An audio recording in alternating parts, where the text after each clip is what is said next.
Thank you for joining us for this look at the best original reporting from KPBS News this week. I'm Amitha Sharma. Coming up, protecting sexual assault survivors on campus, new questions over how San Diego State University handles these incidents as one student claims her case was mishandled. The end of the line for Imperial Beach's mayor, Serge Dedina, talks with KPBS about his work leading the city as his time in office comes to a close. And an unexpected gift in North County. One of the world's richest women gives millions to kids in Escondido. We start with the questions being raised by grocery store workers and customers in San Diego. A mega merger between Albertsons and Kroger would further consolidate the industry. Kitty Alvarado talked to shoppers and union members who are wondering what might come next. Customers who have been facing higher prices for months are worried about what the proposed Albertsons and Kroger merger will do to their bottom line. The two chains own 5,000 stores between them. And that's disconcerting to me, because anytime you have someone who has that much of a market share, where's the competition? And for, I think, grocery stores or for any store, to be beneficial to their customers, there has to be competition. How much more are we going to be paying? Everything's already high, so I'm concerned about it, because then where else will we go? We really won't have an option, because if they're all merged together, we're paying the same price. There's no competition. Albertsons and Kroger also have 700,000 employees across the U.S. In San Diego County, those workers are represented by UFCW Local 135, which is calling on regulators to stop the merger, and a planned $4 billion dividend payout by Albertsons to stockholders. In a statement, the union says they want Albertsons to invest this $4 billion in workers and lower prices for families. They ask, quote, why should shareholders be rewarded for the hard work by union members like you?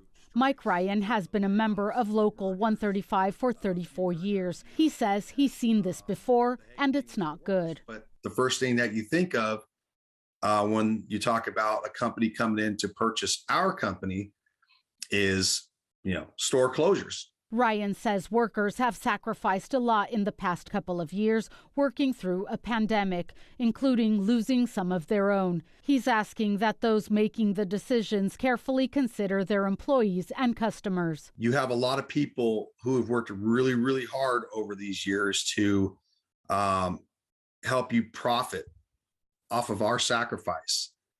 I would highly recommend that you take that in consideration before you make any deals that could sacrifice jobs, especially these people who work so hard during a pandemic.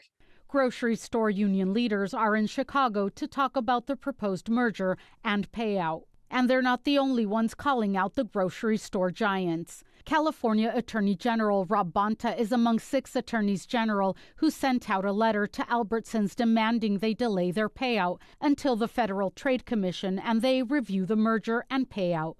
We reached out to Albertsons and Kroger for comment. We have not received a reply. Kitty Alvarado, KPBS News.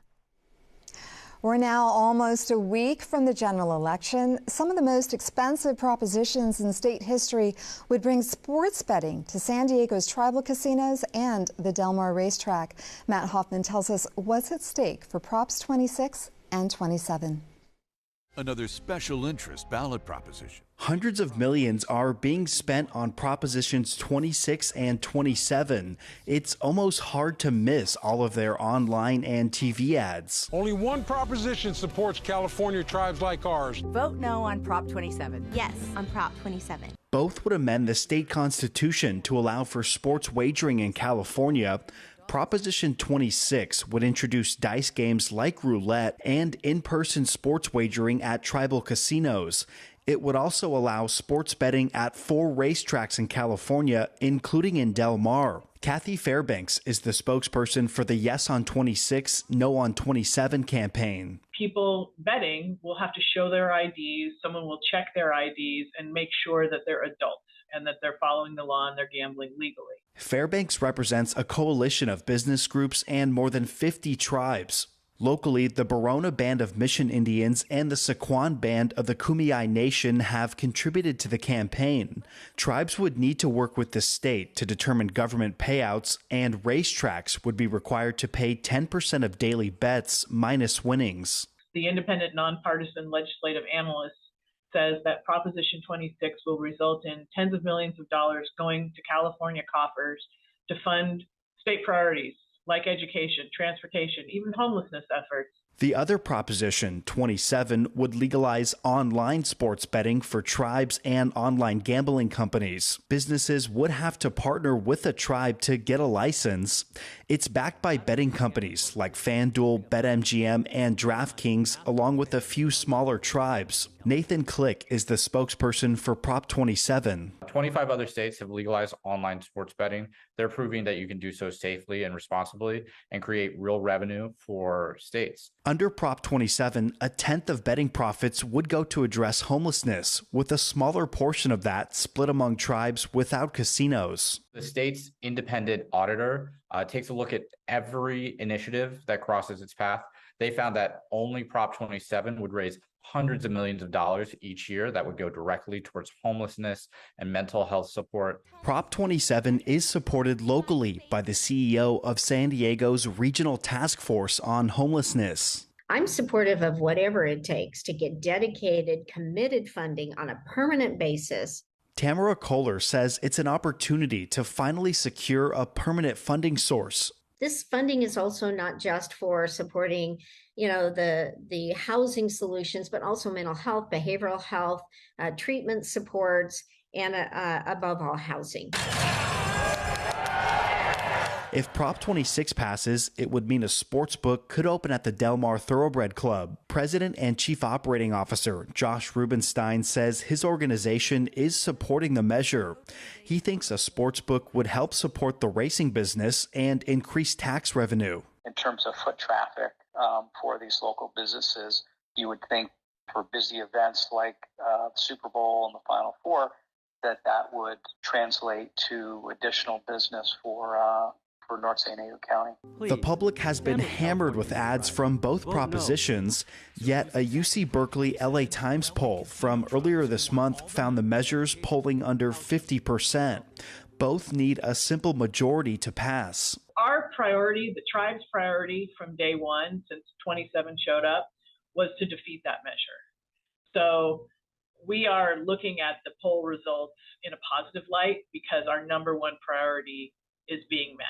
Click with the Proposition 27 campaign says they're undaunted. The voters I talk to, they understand completely, we need a solution to homelessness. They support online sports betting, and it's a win-win for the state of California.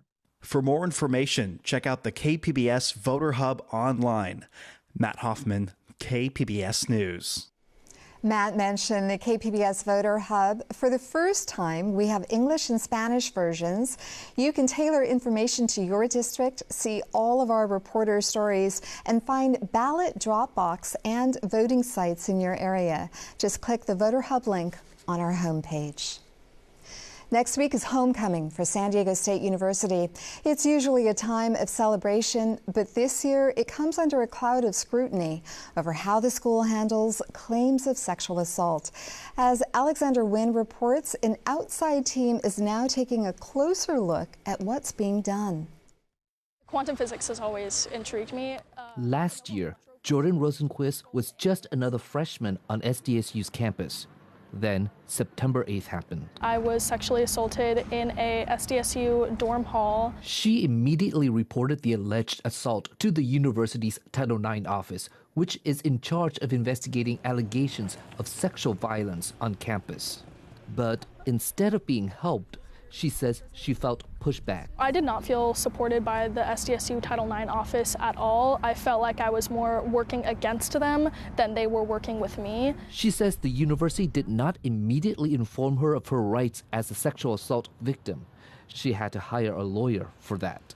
That was not what's supposed to happen under Title IX, says attorney Jenna Rangel. When the school receives any report of sexual harassment or assault, they do have a duty to promptly respond and provide information about what their grievance process is, their investigative process, and then what supportive measures they might have available. Rangel is currently representing the women's rowing team, who are suing SDSU for Title IX violation in sports, but is not a party to this case. SDSU isn't the only campus in the California State University system with issues surrounding Title IX. In fact, the CSU Board of Trustees ordered a system-wide audit of the Title IX process at all 23 campuses. The audit started in March at Fresno State, and auditors will be on SDSU campus in November. Rangel expects auditors to thoroughly examine how SDSU Title IX office handles complaints. I think they are going to be looking at all instances in which complaints were made, how those complaints were made, meaning do they have effective policies and procedures in place and notices in place to where the people who complained were able to find that information easily. Rosenquist says the university needs to do a much better job of making victims feel protected. She talks about living in fear of her alleged attacker, even after getting a restraining order against him. I felt so much anxiety every single day when I was on campus because I even brought the restraining order to the San Diego State Police Department and officials on campus. I gave a copy to Title IX, and he actually violated that restraining order, and I reported it, and they did nothing about it. Rosenquist says SDSU Title IX office told her they waited to investigate her allegation because it's policy to wait until after the police investigation is over. In a statement to KPBS, SDSU says no such policy is in place. But this was the same reason SDSU gave for not starting its investigation into the rape allegation against 3 football players at a Halloween party off campus last year. That incident happened roughly a month after Rosenquist's alleged assault. That hit a chord with me because I really felt for that person, because although our incidents were not the same, I knew what they were going through. The university says it was asked by police not to start its own investigation because doing so might taint the criminal investigation. This is not the first time there has been a Title IX audit at SDSU. In 2014, an audit found that SDSU faculty and staff were not sufficiently trained in responding to and reporting sexual assaults and harassment. The report also faulted SDSU for not requiring students to undergo yearly sexual assault and harassment prevention training. Since then, the university has mandated the training for all student and staff. Rosenquist hopes the new audit will lead to much-needed changes to the Title IX office at San Diego State. They really need to push for protecting their students and protecting their survivors that have gone through this, rather than just kind of being passive in the process. Alexander Nguyen, KPBS News. Here are some of the most read stories this week at kpbs.org. We have a recap of the one and only debate between the candidates for governor, Gavin Newsom and Brian Dahl. Also, your questions answered about the rollout of California's middle-class tax refund as the state issues more direct payments. And philanthropist Mackenzie Scott makes a big donation to schools in Escondido. That story is coming up a bit later in this newscast. One name that's not on the ballot this year is Serge Dedina. KPBS environment reporter Eric Anderson recently caught up with the Imperial Beach mayor. He reflected on his 8 years in office and the progress made on the city's biggest issues. The Imperial Beach Library holds a special place in Serge Dedina's heart. The mayor grew up in the old library, spending a lot of time there. So renovating this building has been a centerpiece of his effort to renovate his hometown. Everybody got it. You don't need to make it fancy, but you need to make it accessible, colorful, warm, and friendly, and a resource for everybody. County officials, businesses, community advocates all brought in and spent millions to turn this community hub into something special. And it helped us fuse everything that we did in Imperial Beach over the last 8 years to really renovate and just restore this beautiful dynamic we have in Imperial Beach of the ocean and the community, and doing things that make the city better for every part of the city. And that's what this is about. Dedina's energy and ability to build coalitions exemplified how San Diego's southernmost beach community changed during his tenure. The library, senior center, and park are a focal point, but not the only measure of success. His community-based coalition building sparked reinvestment in the city. Colorful murals capture the spirit of Imperial Beach. Businesses invested in the beach town's front door. The pier is a fixture, and the surrounding area exudes life. Dedina implored those with resources to invest in the city, not just their businesses. He's been a great voice for the city, really has been driven to bring attention to the problems that we have in our community. And so he's very much, I would say, an activist mayor. Frank says Dedina's passion for community building and grassroots organizing put him at the forefront of her effort to open a co-op grocery store in a city that didn't have a supermarket when he took office. But there is one issue that dominated Dedina's 2 terms in office. Frank says it's cross-border sewage. It's a serious public health issue and environmental disaster, and it really impacts people's lives, we have this wonderful beach here, our kids and our families and tourists should be able to enjoy it every day. And yet I know in the time that I've been here, the number of days that it's closed has really increased. Dedina has pushed hard to fix an environmental disaster that has pummeled Imperial Beach for both of his 4-year terms. In 2018, the city sued the federal government, and an emotional Dedina took stock. Me personally, it's a very emotional morning for me. Vivid memories of taking my kids to the emergency room. We have little kids here. Our kids are getting sick. Our lifeguards are getting sick. And it's been a long road and a really tough fight. That lawsuit focused attention on the issue. Other South County governments joined, so did clean water groups. Dedina lobbied federal, state, and local officials for a solution as he watched the problem get worse. In April of 2020, he chided public officials for not acting. The river flow in the Tijuana River should be 0 gallons a day during dry weather. Today, it is 60 million gallons a day. That's a minimum flow. The entire sewer system of Tijuana has collapsed, and it appears there are absolutely no efforts underway in Mexico or on the part of the U.S. federal government, the Trump administration, to actually move forward and ask for emergency repairs so we don't endure an entire summer of polluted beaches. The first major break came in 2018 when $300 million was included in the USMCA trade deal. Dedina lobbied officials at all levels of government. By November of last year, federal officials crafted a $630 million plan to deal with the issue on both sides of the international border. Earlier this year, Mexico promised to add $147 million to fix Tijuana's sewage issues. A solution is finally in sight. Indefatigable, never ceasing, constant. David Gibson is the head of the Regional Water Quality Control Board. And that's what I think that's took. This issue has been going on for a very long time. So what was different about it now? I think Serge offered that kind of perspective to elected officials in Mexico, as well as in San Diego and California and Washington, D.C. Gibson says Dedina's drive and passion for a safe place to surf off the coast of Imperial Beach fueled the change. It finally has the South County beach town in reach of reopening ocean waters for recreation. And Dedina says the journey was uniquely Imperial Beach. This is not anywhere else. You got to be cool and funky and grassroots and community, and that's what works here. 4 people are running to replace the incumbent, and whoever the next mayor is will find themselves surfing in Dedina's wake. Eric Anderson, KPBS News. The city of San Diego wants to achieve net zero greenhouse gas emissions by 2035. At the same time, millions of dollars will be spent to widen a local freeway. Metro reporter Andrew Bowen explains the disconnect with the city's climate goals. State Route 56 is a major thoroughfare connecting the employment hubs of Sorrento Valley and University City with bedroom communities like Carmel Valley and Rancho Penasquitos. Traffic is pretty light most of the day, but during rush hour it gets congested. That's why the city of San Diego wants to pay for 2.2 miles of new carpool lanes.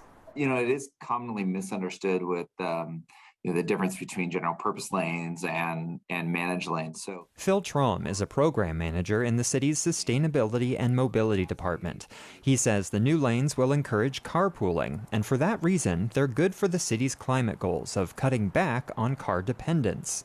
The research is not on their side with that claim. Amy Lee is a PhD candidate at UC Davis. She says decades of research and data collection have made it crystal clear. Expanding freeways puts more cars on the road. Congestion might ease up for a few years, but those faster speeds entice more drivers onto the freeway, and congestion quickly returns. A study from UC Berkeley last year found this phenomenon, called induced demand, is just as true for carpool lanes as it is for general purpose lanes. That's because the new lanes fill up with people who are already carpooling. We call that filtering. You move over, you and your carpool move over into the new carpool lane. That spot is backfilled, and we all kind of know the rest from there. New traffic and new trips are made. So I had to ask city staffers, what impact will the new carpool lanes have on traffic? Phil Traum had to pause before answering. Will they see less congestion once those new lanes are added?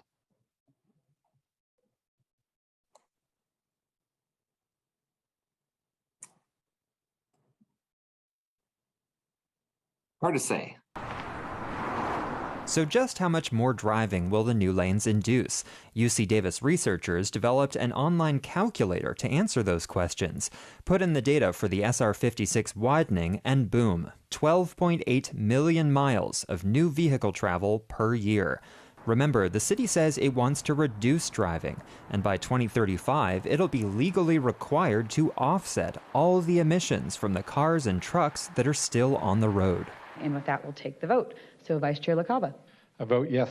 On October 12th, a city council committee voted unanimously to advance the widening project to the full city council. It'll cost the city $22.5 million, and city staffers suggested any cost overruns would be absorbed by the state transportation department. Here's Councilmember Joe LaCava.